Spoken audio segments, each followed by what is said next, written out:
Pemirsa, di tengah perekonomian global yang masih diwarnai ketidakpastian, namun Indonesia menunjukkan ketahanan yang relatif kuat. Melihat situasi itu, Bank Kalsel menyatakan pada 2026 ini mengambil langkah terukur dan penuh kehati-hatian dengan tetap menjaga optimisme terhadap pertumbuhan yang berkelanjutan, sejalan dengan perannya sebagai bank pembangunan daerah yang mendukung perekonomian Kalimantan Selatan. Pada 2026, perekonomian global masih berada dalam fase pemulihan dengan tingkat ketidakpastian yang cukup tinggi. Pertumbuhan global diproyeksikan moderat, dipengaruhi oleh fragmentasi perdagangan, tensi geopolitik, serta normalisasi kebijakan moneter negara maju. Di tengah kondisi global tersebut, perekonomian Indonesia menunjukkan ketahanan yang relatif kuat dengan pertumbuhan stabil di kisaran 5%. Konsumsi rumah tangga, pengendalian inflasi, serta sinergi kebijakan fiskal moneter menjadi penopang utama stabilitas nasional. Sementara itu, sektor perbankan nasional tetap solid meskipun menghadapi tantangan berupa pengetatan likuiditas dan tekanan margin. Bagi Bank Pembangunan Daerah, tahun 2026 membawa tantangan spesifik antara lain penyesuaian kebijakan fiskal daerah, kebutuhan penguatan modal inti, serta tuntutan efisiensi dan transformasi digital. Kondisi ini menjadi dasar bagi Bank Kalsel untuk memperkuat fundamental, menjaga kehati-hatian, dan mengarahkan pertumbuhan yang berkelanjutan.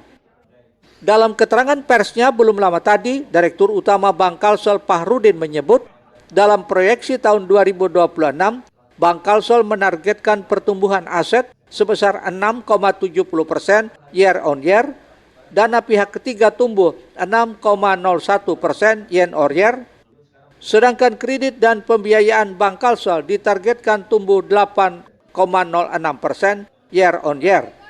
Sementara dari aktivitas dan ekspansi bisnis bank yang akan dilakukan di tahun 2026, ditargetkan laba bank tumbuh 7,26% dan modal inti tumbuh 8,12%.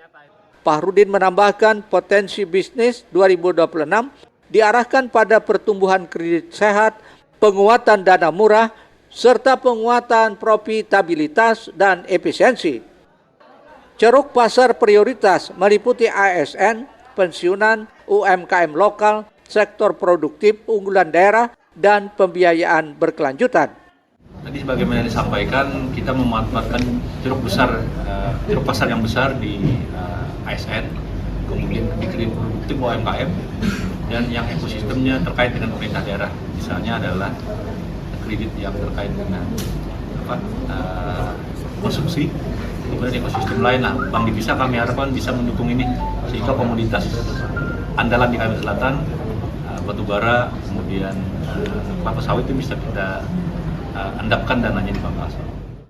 Tahun 2026 juga ditetapkan sebagai fase akselerasi operasional dan digitalisasi, termasuk modernisasi proses, penguatan teknologi informasi, dan kesiapan menuju Bank Devisa. Eko Anggoro, Banjar TV.